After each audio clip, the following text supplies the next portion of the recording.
Let's start today's important news. In Karnataka, Bengaluru's midday meal scheme cooked meal for stray dogs across Bangalore. Midday meal scheme for stray dogs across Bangalore. So, the Congress-led government, Bruhat Bengaluru Mahanagara Palike, has announced a scheme to provide cooked meals for stray dogs across Bangalore, a first of its kind initiative in the country. The Bangalore Municipal Corporation has floated 2.80 crores tender for ambitious program which aims to serve daily meals to around 600 to 700 stray dogs in each of its 8 administrative zones. The menu, which includes meat, chicken, egg rice, is designed to ensure proper nutrition for cities' stray dogs. So, Bangalore have introduced a midday meal scheme program for stray dogs in Bangalore. Next, Kerala government permits local bodies to euthanize deceased stray dogs. Euthanize means killing deceased stray dogs because that disease, particularly rabies, might affect the humans. For that reason, euthanize the deceased stray dogs. So, the stray dogs which are affected by various diseases. And next important news, Union Minister of State for External Affairs, Pabitra Margarita, to visit Eswatini, Lesotho, South Africa for G20 meet. You all know there's a small country inside South Africa called Eswatini, and another small country within South Africa is Lesotho and South Africa. So, he's going to go for a prelude of G20 ministerial meetings, Mr. Pabitra Margarita. Next, very interesting and important news. Israeli researchers finds that when plants talk, insects listen. When plants talk, insects listen. There is evidence that plants and insects interact through sound. There is an evidence that plants and insects interact through sound.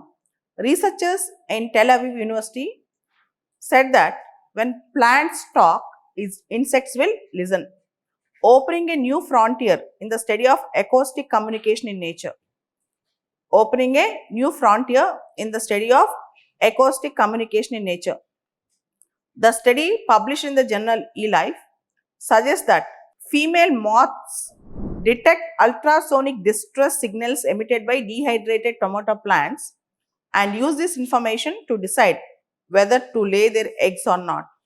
Moths usually lay their eggs on tomato plants to provide food for their larvae after they hatch. So, it's a very interesting news. And the researchers presented female moths with 2 healthy tomato plants, one with a speaker playing sounds registered from a drying plant and one that was silent. The moths preferred the silent option, suggesting that they use these cues to identify optimal sites for laying the eggs. It's very important and interesting. The other important news, Parliament monsoon session. Government is planning to introduce many new bills. Among many new bills, the Manipur GST Amendment Bill, Jan Vishwas Amendment Bill, IAM Indian Institute of Management Amendment Bill, and Taxation Amendment Bill. These are all the many important bills that were going to be presented in the upcoming monsoon session. And most importantly, National Sports Governance Bill, Geo-Heritage Sites and Geo-Relics Preservation and Maintenance Bill, the Mines and Minerals Development and Regulation Amendment Bill, the National Anti-Doping Amendment Bill, the National Anti-Doping Amendment Bill. So, these are all the important bills. And next, Gujarat's Bunny grasslands ready to host cheetahs. Gujarat's Bunny grasslands ready to host cheetahs.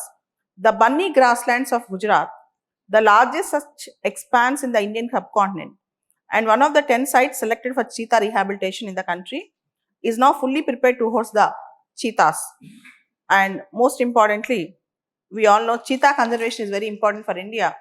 We are also translocating cheetahs from Africa to India. So, the cheetah conservation, cheetah projects are very important.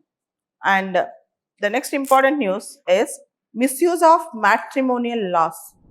Marriage is a spiritual union, not a legal battle, says Bombay High Court.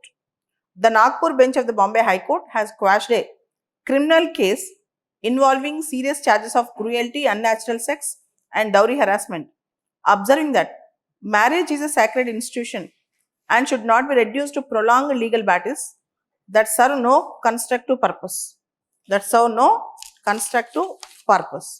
Next important news. India offers to help to restore Satyajit Ray's ancestral home in Bangladesh.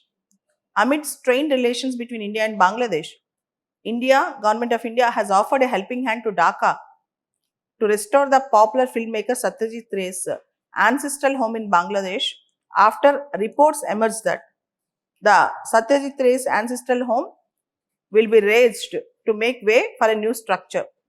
India's Minister of External Affairs says that we note with profound regret that ancestral property of noted filmmaker and literature Satyajit Ray, Bangladesh, belonging to his grandfather, is being demolished. So we'll help to reconstruct it. This is the offer given by India. It's very important, and you should know about Satyajit Ray also. And Nimisha Priya's execution postponed, but still the family of the victim is not ready to accept the blood money. It was postponed to conduct the negotiations with the family of the victim. It's not through government or official channels. It should be done to family, but his family is not ready. The victim's family is not ready to accept any blood money. That is a story that is coming up from Nimisha Priya's execution process. Coming back, 2 days back, Supreme Court of India asked the central government to frame certain guidelines for users of social media. There are many cases that are coming up. In one stand-up comedy show, social media influencers have humiliated disabled people. And on another occasion, you all know that cartoonist Mr. Hemant Malavya, so by using his cartoon skills, have mocked the Narendra Modi and RSS. So all these things are coming up. Supreme Court actually said social media should also have certain restraints. Article 19, Clause 1, Clause A, you have freedom of speech and expression. But your freedom of speech and expression is not absolute. So it is restricted under Article 19, Clause 2. The Supreme Court clarified that Ali Khan Mahmoodabad, Associate Professor of Ashoka University, facing criminal investigation for 2 contentious social media posts on Operation Sindoor, was entitled to continue with his writings, provided he did not comment on the case under investigation against him. So, a professor from Ashoka University, Ali Khan Mahmoodabad, he is facing criminal charges on his postings on Operation Sindoor, but he is eligible to continue his postings, but he should not speak on the investigation process on his criminal charges.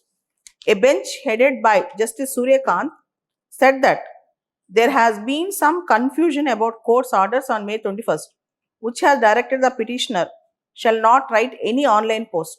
So he is entitled to write any online post, but he should not comment on the investigation proceedings. And government merges 36 schemes. Government of India merges 36 schemes to float farm program. PM Dhan Dhanya Krishi Yojana, announced in the budget earlier this year, aims at increasing agricultural productivity and sustainable practices. Annual outlay is 24,000 crores for 6 years. The Union Cabinet approved the Prime Minister Dhan Dhanya Krishi Yojana, PMDDKY, very important for us, to enhance agricultural productivity and increase adoption of sustainable agricultural practices across the country. So, to increase agricultural productivity and sustainable agricultural practices across the country. The scheme was announced in the Union Budget for 2025-2026. After the cabinet meeting, Union Minister Ashwini Kumar Vaishnaw told the media that the centre has merged 36 schemes of 11 ministries into PM Dhan Dhanya Krishi Yojana and an outlay of 24,000 crores per year for 6 years beginning from 2025 to 2026. 24,000 crores per year for 6 years. So, this scheme will help 1.7 crore farmers.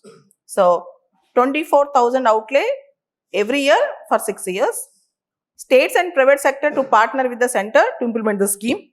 36 schemes were submerged And more importantly, 100 districts will come under the scheme, which will begin this financial year. Districts to be identified based on 3 key indicators: low productivity, low cropping intensity, less credit disbursement. And nearly 1.7 crore farmers will get benefit of the scheme. It's very important. And they are going to address the districts with low productivity, cropping intensity, low cropping intensity and low credit disbursement. So very important thing which you need to understand.